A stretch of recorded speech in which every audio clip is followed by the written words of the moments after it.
He said I was only after his money, but when his life was hanging by a thread, I was the one who saved him. And that's when he learned, the real gold was never in his bank account. I never thought the words, gold digger, would be thrown at me by the man I loved, but life has a way of slapping you when you least expect it. My name is Amora, and 2 years ago, I thought I had my future figured out. I was working as a customer service officer at a small bank in Lagos, earning just enough to pay rent and send a little something to my mother in the village. I had dreams, big ones, but dreams don't feed you in Lagos. That was the year I met Chike. He was tall, handsome, and carried himself like a man who knew where he was going. He worked in a tech company and loved to talk about his plans to travel to Dubai, buy a car, and start his own business.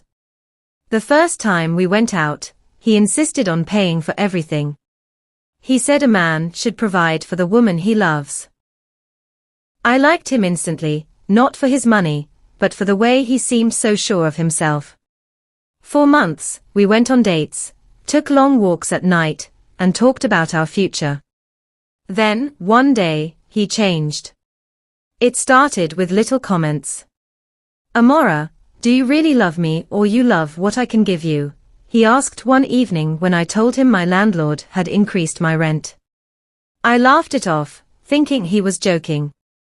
But soon, the comments became accusations. He started calling me a gold digger, saying I was with him because of what he could offer. I cried the first time he said it in public, right in front of his friends. They laughed, and I walked away, humiliated. The thing is, I had never asked him for anything he didn't offer. I was raised to fend for myself. But in his eyes, my struggles were proof that I was only with him for financial gain. I should have left then, but love makes you blind, and I was still holding on to the man I thought I knew. I didn't know then that life was about to turn the tables in a way neither of us could have imagined. It happened suddenly. Chike had been complaining of headaches for weeks, but he brushed it off, saying it was stress from work. Then one night, while we were out having suya at our usual spot, he collapsed. Panic rose in my throat as I screamed for help. We rushed him to the nearest hospital, and after a series of tests, the doctor delivered the news: Chike had a brain aneurysm. It was serious and required immediate surgery. The cost: 5 million naira. I remember watching his face crumble as the doctor explained. His savings, investments, and everything he had couldn't cover it. His friends, the same ones who laughed at me, avoided his calls. His family, who lived abroad, said they would try to send something, but days passed and nothing came. Chike stayed in the hospital, growing weaker by the day, and I knew time was running out. I went home that night and sat on my bed, staring at my bank account. Please subscribe, like and comment your thoughts on this story. I had nothing close to 5 million, but I had something else, a plot of land my late father left me in Enugu. It was the only inheritance I had, the only security I had for the future. Selling it felt like tearing away a part of my father's memory, but I couldn't sit by and watch Chike die. I made the call the next morning, and by evening, I had the money. I went straight to the hospital and paid for the surgery. Chike cried when he found out, his voice weak as he thanked me. For the first time in months, he didn't call me a gold digger. Instead, he held my hand and said he owed me his life. The surgery was scheduled for the next day, and I stayed by his side through every moment, praying silently. When they wheeled him into the operating room, my heart felt like it would break. I didn't know if I would ever see him again, but I knew I had done the right thing. The surgery was a success, but recovery was slow. 4 weeks, Chike stayed in the hospital, and I visited every single day. I bathed him, fed him, and even helped him learn to walk again. It was exhausting, but seeing him smile made it worth it. He promised to pay me back as soon as he could, but I told him I didn't care about the money. What mattered was that he was alive. For a while, it felt like we had gone back to the beginning. He was sweet, appreciative, and gentle. But once he was discharged and regained his strength, things began to shift again. He started going out without telling me, avoiding my calls, and acting distant. I convinced myself it was just him adjusting back to normal life, but deep down, I knew something was wrong. One evening, I decided to surprise him with dinner at his place.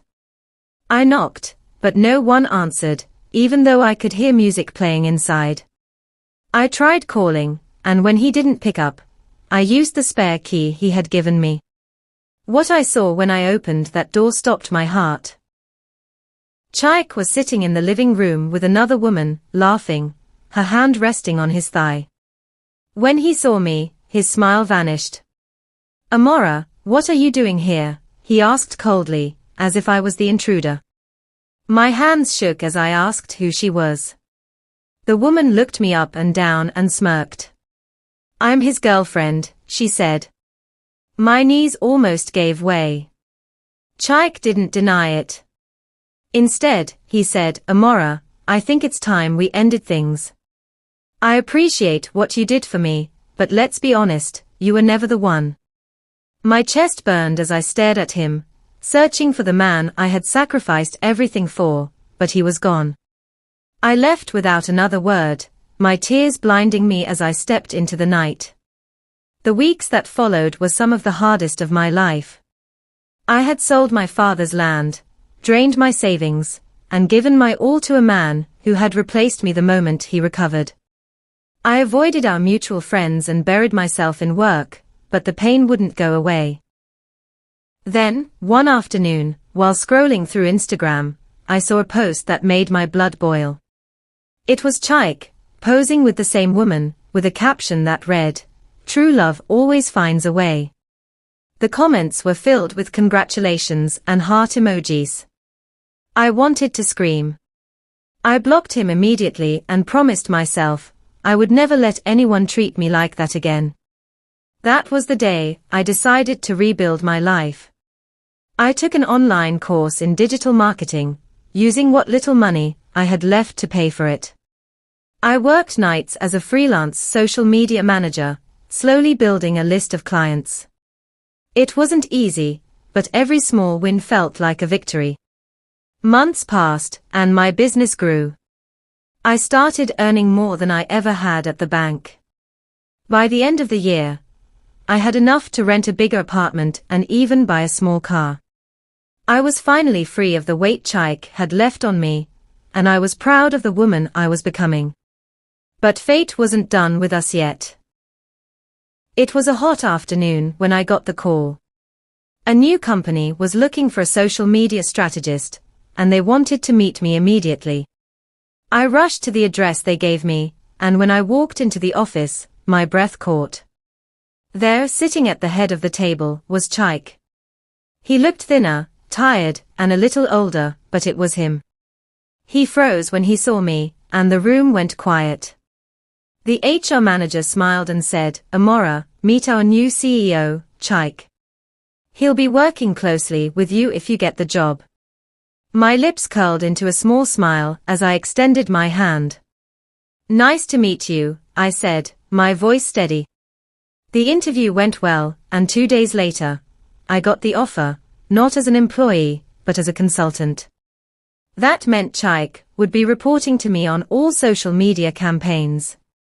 The first day I walked into that office as his boss, he couldn't look me in the eye. Weeks passed, and his arrogance faded into quiet humility.